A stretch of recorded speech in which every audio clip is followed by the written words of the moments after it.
Okay, perfect. Well, I've got 10 o'clock right now. Looks like we've got a number of participants have joined. So first off, I'm Tom Hagen. I'm going to be your host for today. So thanks for joining. It's going to be Jen. If you want to go to the next slide here. So again, I'm Tom Hagen. I'm the owner of Sales Pro Impact. Again, I'll be talking a little bit more today about boosting revenue. I've also got Jen Adamski on the call, who's a director level marketer who will talk about the impact of AI on small business. And then finally, Scott Maly from Scott Maly Consulting, who's going to talk about rapport building and how it affects sales. So next.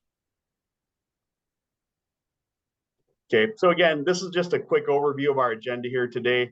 I'll be going first. I'll be talking about different ways that you can increase your sales by 20% year over year. Now, keep in mind, this is about organic growth. I mean, there's certainly ways to boost your sales by more by acquiring other businesses, but we're going to talk about this from a small to medium-sized business perspective.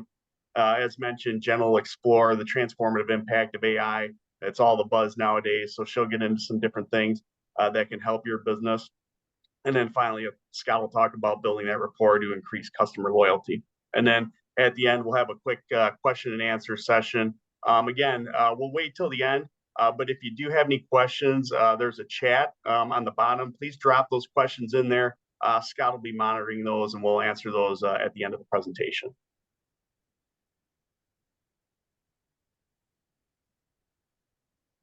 Okay, you can go to the next slide. So again, one of the things that I like to do to boost sales are, concentrating on high margin products. There are a few examples that you see here on the left-hand side, again, with bundling offers. One of the things we look at is subsidized interest rates. We all know that the Fed has an interest rate that's a lot higher than zero, but you can see a couple of examples here. In the upper left-hand corner, it's a Toyota that they're offering a 0 for 72 financing. So dealers that probably have excess inventory on this product. So to make it a little bit more attractive, they put out that subsidized financing. In the lower right-hand corner, you'll see this a lot of times on Amazon, or if you're making a purchase online, to help drive those sales, they offer a 0% APR. One of the other things that you'll see from time to time are no payments, no interest. So perhaps your product is out of season, but you're looking to draw that business through. Having that gap in the time frame where you need to start making those payments is really a great way to get customers in ahead of time. Buy one, get one. You see that everywhere from McDonald's in the upper right-hand corner there. Buy one, get one, or mix and match, or My Pillow. We've all seen those ads running on TV. So that's another good way. Go ahead to the next slide. Cross-selling and upselling. So again, going back to fast food, would you like to upsize your order? Would you like fries with that? But you see it in a lot of other industries as well. So Amazon, in the upper right-hand corner of the images here, you can see frequently bought together. This actually comes from a purchase I recently made. I needed a new sump pump at my house, and as I was ordering that through Amazon, I had a couple other suggested items here, a check valve and some hosing and some other items. I ended up buying all of them together. I was going to go to Menards and potentially get those because it was so easy, though. I just ordered all three. So if you're doing anything online as far as sales, consider looking at different bundles.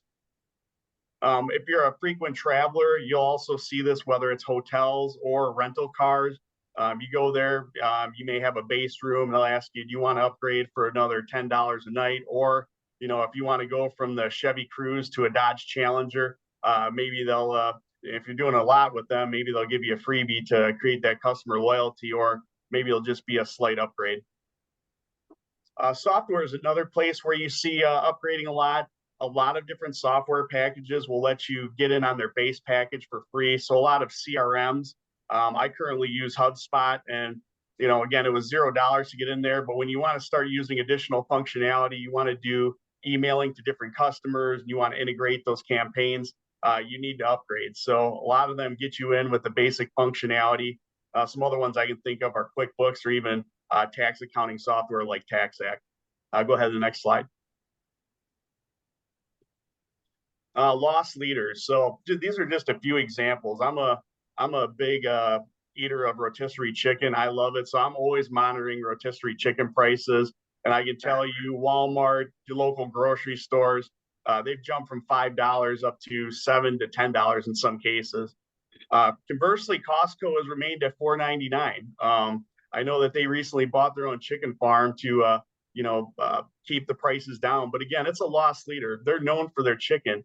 You get in there, you buy the chicken, but what else are you going to buy, right? So a way to get them in the store.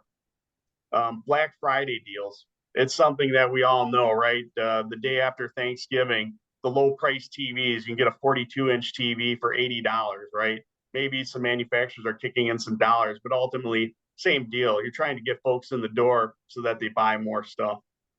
And then finally, cell phone companies giving away free phones because really the money is in the service. So next slide. Focus on high margin stuff, again, trial sizes. So just a few here, and I won't go through these one by one, but Sephora, again, it's a high-end product. Instead of buying the whole thing, which may be, for a can of mousse or hairspray, it may be $30, $40. You can try it out for 15, see if it's something you like, but at least get you exposed to the product. Starbucks, when they come out with a new product, a lot of times they have the mini. You can see in the lower left-hand corner here, kind of the small version, in hopes that they get you hooked and you're coming back for, the Grandes and the Ventis going forward. So Microsoft, another thing, they'll offer the free trial, but again, if you want additional functionality, again, they'll upgrade you after that, and then you'll have the subscription. And then finally, gym memberships. I'm a member of Planet Fitness. Again, you go in there, they'll offer you a day, kind of go through it, make sure you like it, and hoping that they can get you through the door. Next slide.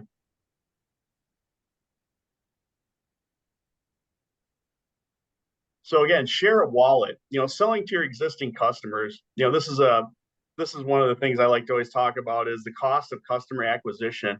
$10 for e-commerce, but if you're doing higher dollar products, it could be anywhere between $500 to $1,000 for acquisition of a new customer. So it makes sense to take your existing customer base and understand what are you already selling them and what do they typically use? Are there ways that you can either tack on additional products to what you're selling, or is there something else they're using outside of what they're buying from you that you can maybe pull away that they're buying from the competition?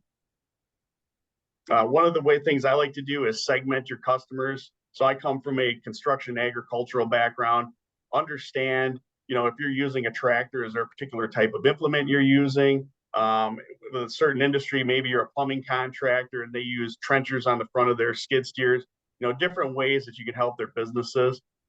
And then ultimately with service businesses, create tiered packages. Start with the lower package for them and then work your way up. Next slide. Loyalty program points. Again, for those travelers here, airlines and hotels are notorious for this. Delta Sky Miles, United Mileage Plus. Again, you're looking to get those if you're doing business travel.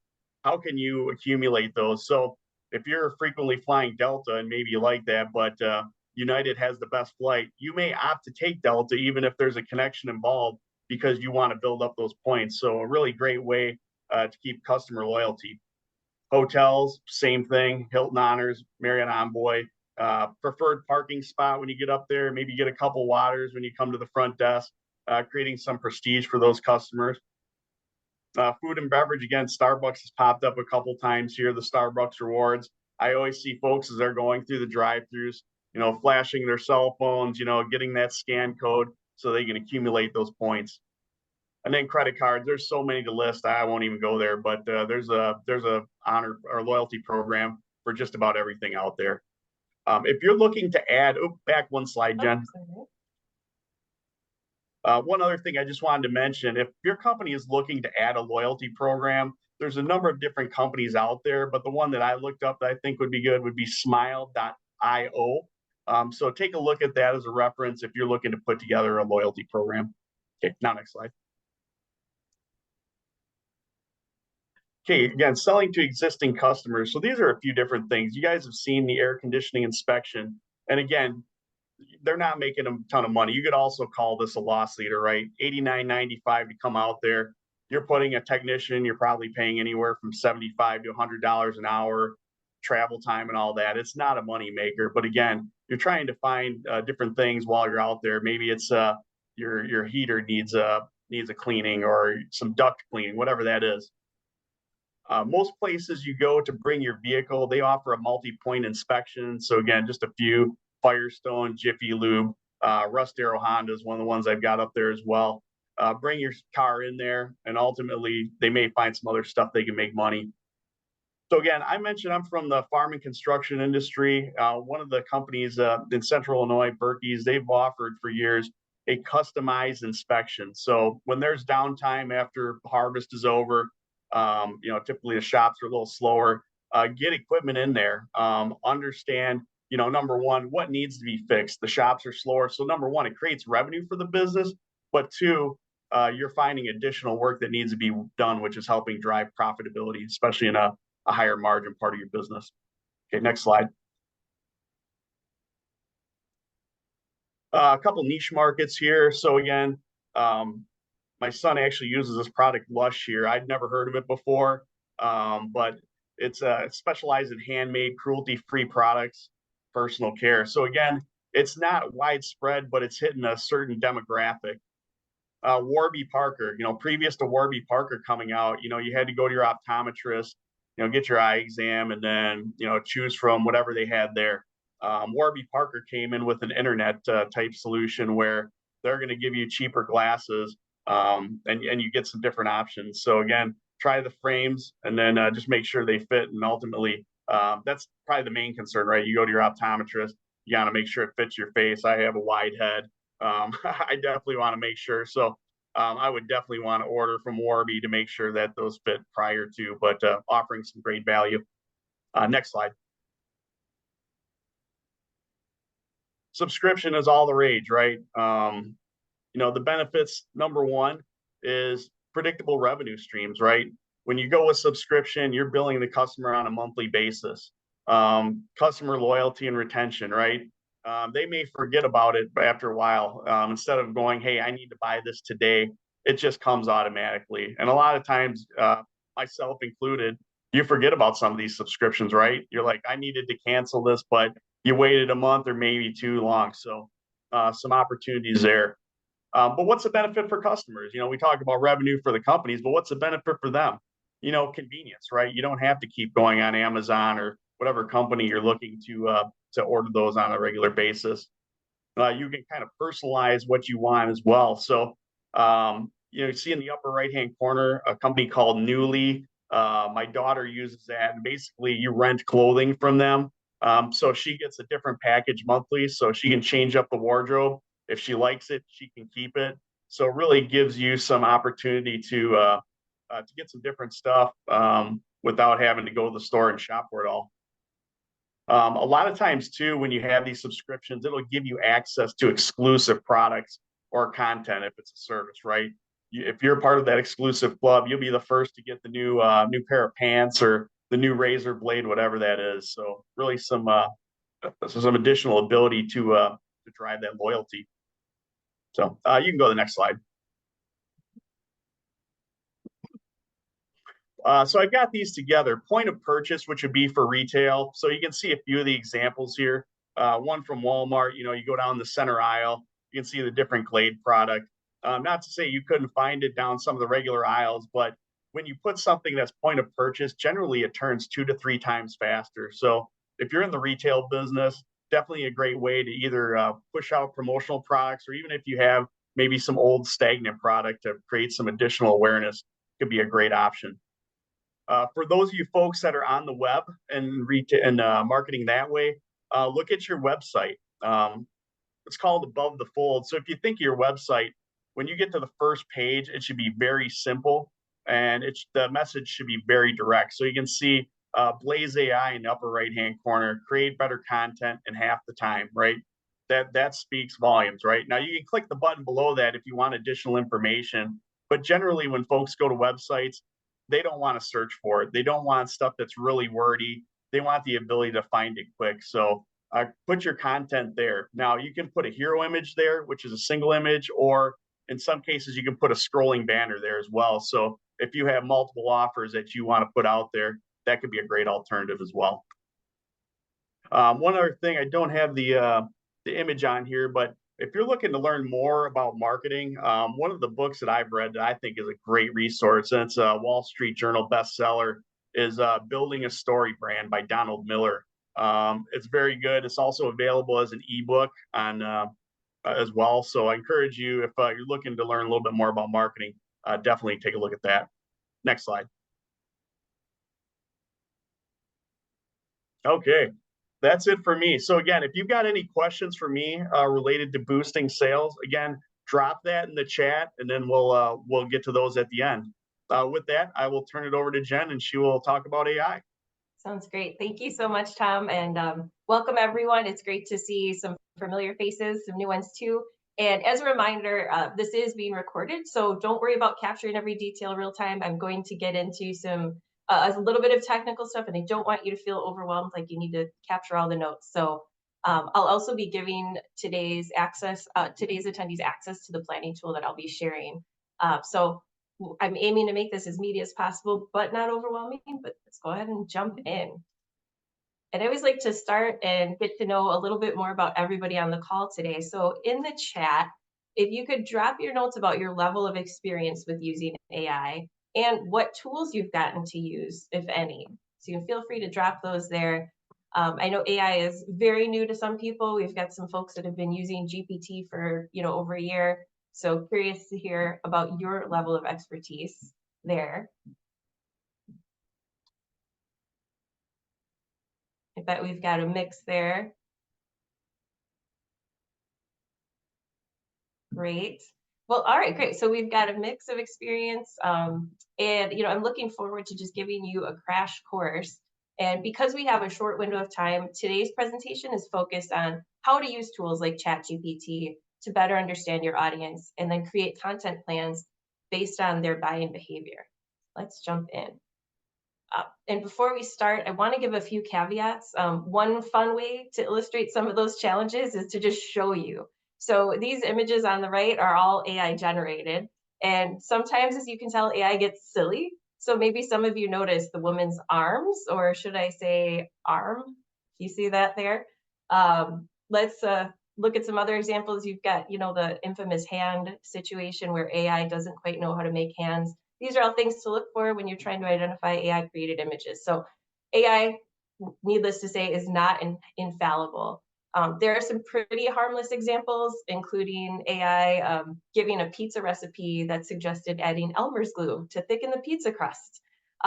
Pretty harmless, but there are worse things like AI has what's called hallucinations, where it's just blatantly incorrect. So I'll call it gaslighting. I've actually had arguments about ChatGPT giving me an imaginary source that it cited. So there's definitely, there are issues of imperfect outputs, there are ethical and legal concerns and more. I'm not able to dive into all of that here, but definitely do explore that on your own. So there are so many uses and applications for AI. So we'll be focusing today on a specific niche of strategically planning content. So things like social posts and blogs for your business. On screen, you'll see some applications that can leverage AI as it relates to content. You can use it to enhance your content, to personalize messages and tailor certain messages to specific clients. You can target customer stages. You can profile your best customers and use it to generate content ideas. And I'll be jumping into some live examples of that today. We'll be doing that through my 6-step impact framework for content planning and creation. And as I'm getting into this, if you've not heard some of these terms yet, don't worry because I'll walk us through it. We're going to review how to use a tool like ChatGPT to tailor content to reach customers where they are, so they're more likely to purchase. And that first key step is to identify who it is you're trying to reach. And that I in impact starts with identify, which is, one of the most important considerations in marketing is knowing your audience. Who are you talking to? How can we resonate with them if you can't describe who they even are? So let's say I'm not sure how to describe my ideal customer. We can walk through an example together. So I'm going to actually go ahead and we're going to open up ChatGPT. And I'll show you a few tools that I've created to help make this process easier. So one thing I'll run us through first is I've created a a tool called the Content Sandbox, where I'm going to create an ideal customer profile to identify our audience. And I've got customer journey stages here that I've mapped out in this tool. And then I've even mapped out purchasing cycle. We'll get to this as we go, but I just wanted to show you this tool to start. So let's go into Chat GPT, and I'm going to give direction to tell the AI what to do. And the more specific, the better the output. So that is called a prompt. And we'll use an example because I'm familiar with it. I think some of you on the call are too familiar with this. We'll use educational furniture for this example. So I have a prompt and this tool that I've created to help with this process. So let's drop it in. This is Chat GPT 4. So I am on the paid version, but there's a free version to use as well. This first prompt I've written says, create an ideal customer profile and ICP for a company that sells furniture, fixtures, and equipment to school districts. Use the uploaded spreadsheet called ICP worksheet to populate the data in table format. I put do not show your work. That's if you remember math class where you had to show your whole equation. We don't want to see all the behind the scenes because this is a live demo and I only have 15 minutes. So I put do not show your work. I'm going to go ahead and upload that spreadsheet that I'd created. So we're going to go to the Content Sandbox. That's uploading. And this prompt now is really specific. Instead of write a post for a school district, very vague. This is much more specific. We've given it questions that I want to answer about what an ideal customer profile is made up of. It's things like organization size. It's things like, who are the key purchasing, who's in that buying center? Who are those purchaser decisions? So it's now filling out this template I've given it, and it's identifying the industry, its target audience, responsibilities of the people that we're trying to reach. What are their pain points? That's very important to be able to then tailor content for those clients. So that's now output. So it's creating this specific description of a customer. And you definitely, of course, want to review this and finesse it as needed. But like I mentioned, hallucinations are a thing. Facts are not always correct. So you want to cross-check it. Make sure it describes your best customers. We'll assume, yes, this does look good. Now let's think about, what do we say to this ideal customer? So still working in GPT here, based on this customer description, let's say we want to write some blogs that really hit home with our customers to answer questions that they have or persuade them to buy. So we want to create messaging to meet those potential buyers where they're at. Those are called buying stages. They range from awareness to consideration to evaluation and more. So let's go. I'm going to drop another prompt in that's going to ask it to review that other tab I showed you, the customer journey stages, addressing any specific questions that my ideal client or customer may have based on those buying stages. I asked it to provide detailed and multiple answers for each question. And it's looking at putting a table together. So here's some questions about all of the different stages that our customers might go through. For example, awareness. How are our buyers educating themselves? They're researching through trade pubs, they're attending conferences, they're seeking recommendations from peer districts. So we've got this whole series of considerations of topics and themes that your ideal customers might be asking, so that you now know how to craft some additional content to support them throughout all those stages to encourage them to buy. So we've got all of this just really helpful insights here. And definitely, again, review this based on your expertise, adjust it, and fact check as needed. So it's given us some really great meaty starting point here. Let's translate this now into a content calendar. As entrepreneurs and business owners and leaders, trying to do all of this in an efficient way is the name of the game. So what I'm going to do now is tell GPT to create a weekly post topic. And I'm going to get fancy here. And in my script, my prompts, I'm asking it to also time some of the content based on purchasing cycles. So for example, fall is back to school. Let's create some back to school themed content in August and align that with those buying stages as well. So I was really specific here. I gave the prompt to say, I want column 1 to be the week of the post. I want column 2 to be the blog title for that week. Column 3 will be a 1-sentence description of that content, and column 4 is describing which buying stage that this content is tying to. So it's already started out putting some blog title examples, some descriptions, and outlining what buying stage is tied to that content. So now we've got a week-by-week schedule that aligns with the purchasing cycle stages and addresses those relevant customer questions that we just created in the prior step. So now we can create an outline for a selected blog article. And let's just say, budgeting seems like an interesting topic. So I'm going to write a prompt to create an outline. And this is where I want to pause and just remind you that using a tool like ChatGPT or Claude or any of these, it really needs you to layer in your expertise. I would not use it to output a complete article without revising it heavily, without vetting it, without fact checking it, for a number of reasons, but also you are the expert.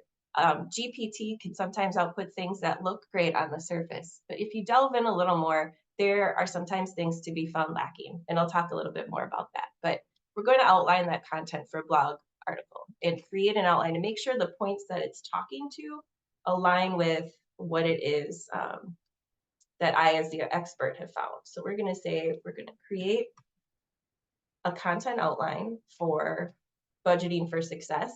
Keep that buying stage in mind when outlining. The goal, which is good to also explain to as a prompt, the goal is to drive the reader to contact our account executives to discuss their needs. Provide value. Don't be overly salesy or use too much filler, which is a thing you'll find if you use GPT a lot. It will use, like when you would write college papers and you needed to reach that 1,000 words, you would use some filler language. GPT definitely does that. So we want to discourage that in our prompts. So here's our outline. It's now mapping out an introduction, several sections, including understanding your furniture budget needs, factors influencing your budget, planning your purchase, budgeting tips. Still going here, the role of an AE. This is getting ready to get transition to that call to action. There it is. So contact your AE. And it's even mapping out some suggestions that I hadn't included. It's saying, make sure you include a call out that includes contact information, link to a form or scheduling tool. So it's giving me even a little more than I asked for. But again, you definitely want to review this before moving ahead with the full on writing. But let's just say for purposes of this exercise that sounds good. So let's have it draft a blog post. But I also want to provide language to repurpose this on other channels. So I'm asking it to write content for LinkedIn and Instagram. So let's prompt that in. So here it is. It's drafting this out. This is, again, a starting point. And AI can be painfully generic, really flat, and really filled with jargon. So make sure you're considering your brand voice. You can even give it writing examples so it sounds a little less robotic. I've also liked to test out Claude, which is another AI tool. Really like its friendly tone and easy interaction. But from here now, you can take it and you can finesse it even further. And I'll walk you through now. Here are the steps that we went through. We identified our audience. We filled out this content sandbox that created the ideal customer profile. We generated messaging for each of the buying stages. We planned a content calendar, so you have a whole year of content titles ready to go. We've arranged the content outline, we've composed the draft, and then you would go ahead and tweak it and publish it then. So again, this is that impact framework. If you're interested in more, you can sign up for my newsletter. The link is below here. It's bit.ly/JenAI. And one other quick bonus piece is just some prompt guidance to get the best outcomes, garbage in, garbage out kind of thing. An AI prompt benefits from detail. And one of the pieces as a marketer that I've learned to lean into is using a creative brief or a project brief to give it the answers to those questions that I need. Things like, what is my goal? What KPIs am I looking to succeed against? What's the target audience? What key messages do I need? What kind of tone? Do I want to be playful, Do I want to come off professional and academic? Think about that, the style, even giving it competitive context of your marketplace. The more information you can deliver, the better the output will be. So again, we'll share this. I know this is a lot of text on screen. Don't worry about it. You'll have the recording and you'll be able to get the tools and tips in my newsletter. So thank you so much. And if you do have questions, just a reminder, we have a Q&A session at the end, and feel free to drop those questions right in chat or in Q&A. But for now, let's jump in to a little bit more detail of another way to connect to our customers through building rapport. And I'll hand it off to Scott. Oh, and you're muted, Scott. Great. Thanks, Jen. Appreciate it. Well, I'm going to talk about building rapport and how important rapport is. I also have a sales training business with a business partner and called Natural Persuasion. And one of the number one skills that we've seen, whether it's brand new sales professionals or people who have been in sales 40 years plus, is building rapport. And what an absolutely essential skill this is that I'm going to walk through with you this morning. And this is just a little taster of some key skills that you can take away and start using in your business and personal relationships as well. So let's start, Jen, if you want to let's just talk about what is rapport. There's a lot of different definitions out there. There's different academic definitions, but for our purpose today, the definition I'm going to use is a subconscious connection between two people. Two people who are together, and typically you can see this. So whether it's two lovers in a relationship and they're matching each other's body language, or it's two close friends who are matching each other's body language. A lot of this is stuff that we naturally do already. So what I'm going to do is show you how do you do this consciously, how do you take conscious control of it. So you want to go to the next slide? Great. So we're going to talk about a very specific skill is called pacing. And it is like dancing. It's both an art and a science. And it's really defined as matching and mirroring another person in order to establish rapport. It causes customers to relax and really be more open to your both your ideas and recommendations. And really kind of the basic thing is you can pace anything you can notice, whether it be verbally or non-verbally. And we're going to talk just a minute in exactly what that means.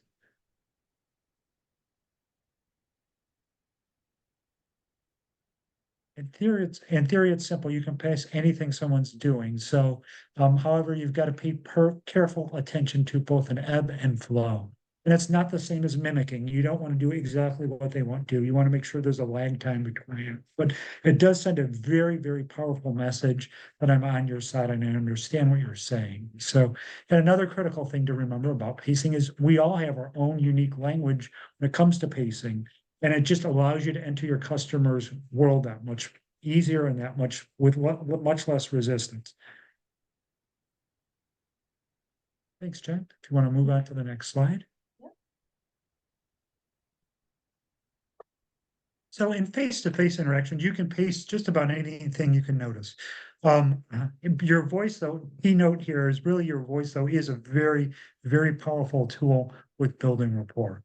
But really you can pace anything you can notice, as I says here. But so especially their energy level. First thing you notice, their energy, are they more of a high energy type of person or are they more low energy? Their level of seriousness. Are they more serious or are they more kind of joking in the way they communicate? Their postures and different gestures that they have. So maybe they have some very specific gestures that they like to do and that they like to make with their hands, or some different facial expressions as well that they make. Some maybe way that they pucker their lips, or some very specific things that they do with their face. Their different vocal qualities, super, super important. Great way to build rapport there. Their tone, their rate, are they a fast talker like I am, or are they more of a slow talker? And you've got to take conscious control of that. Different pauses. Do they have different pauses when they speak? And then what's the volume? Are they more of a loud talker or are they more of a soft talker? So just having that vocal variation is super important. And then just their different beliefs, values, and interests. And you want to be careful. You keep it in a professional, and that's why I have that note in there. Be careful with it. You don't want to go off in any weird direction, but it's just some common beliefs and values are important. And next is really pet words and phrases. And this is super, super important. So any key words or phrases that the person uses, you want to make sure that you use them back with the individual. So maybe they use the word fool, or when they're describing, a piece of architecture or a house that they like, they want something that's really well lit. So whatever key words or phrases you want to use those words and that communication back with them directly. And you don't want to paraphrase, you don't want to shorten, you want to paraphrase is the word. So like a parrot, you want to paraphrase exactly what they're saying back. And then any other subjects of universal agreement. So for example, weather, tax time, kids going back to school, anything like that are all great things to be able to pace.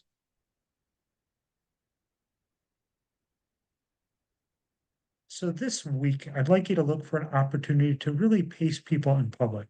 So subtly pace their different words that they're using, body language, with a 2 to 3 minute lag time. So what I challenge you, when you go out this week and you meet with a new prospect, or if you're at a restaurant and you're meeting a waiter or waitress, or someone's making coffee for you at your local cafe, start to pace their different body language and match and mirror them, and have that 2 to 3 minute lag time between it.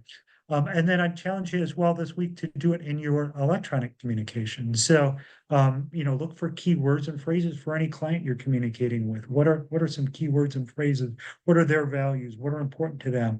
And you use those back when you communicate with them. That's super, super important. And just look for opportunities to build rapport with people, whether it be in your relationships with your kids, with your family, and then also obviously with the external world as well. And just start to use this, and just remember that subtle lag time, because again, it's a language we all use already. So thank you. And I think we're open for any questions anyone might have here.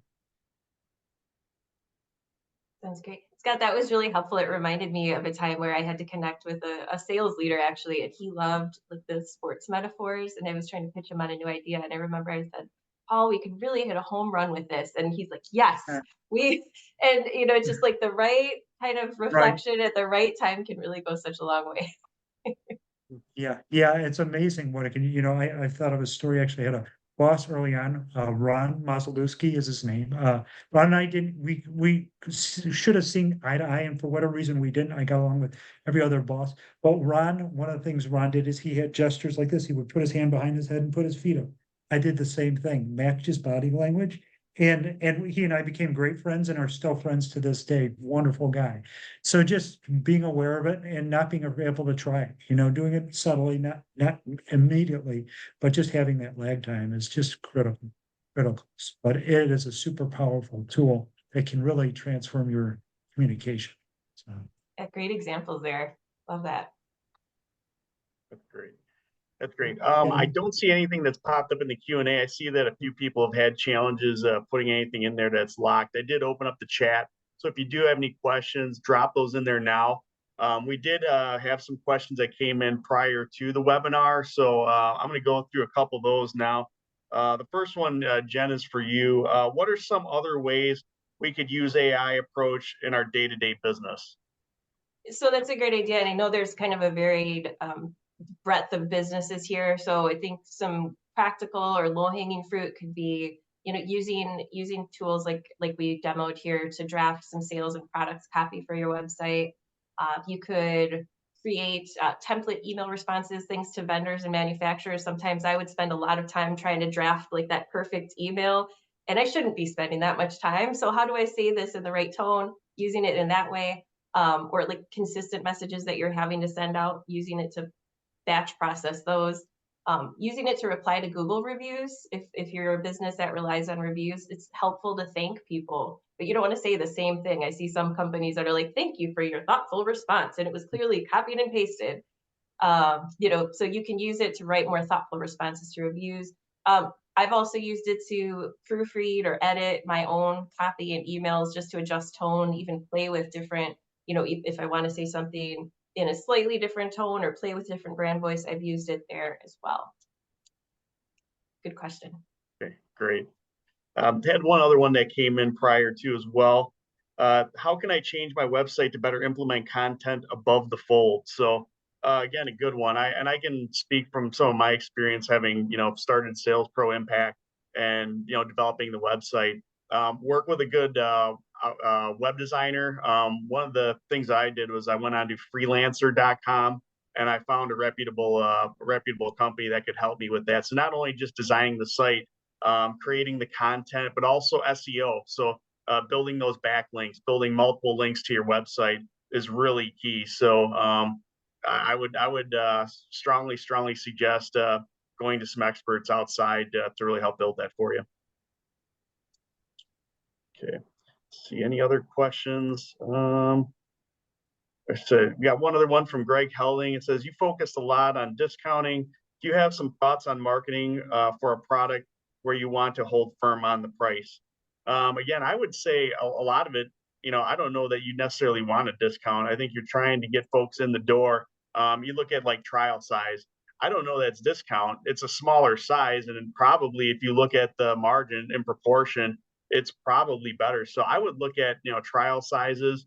Ultimately, the idea behind a lot of the suggestions here are to get people that aren't currently using your product to use it. So it's not immediate margin, but it's building that long-term revenue. And it also ties into that finding that ideal customer profile, that there are folks that are very price sensitive, but that might not be your audience. So understanding who that audience is and what values, what pain points they have, and speaking to that specific ICP can be more valuable. So you're not getting the people that are seeking discounted product or services. Yeah, that's a great point. Thanks, Jen. Mm-hmm. Okay. That's all I see. Any other questions?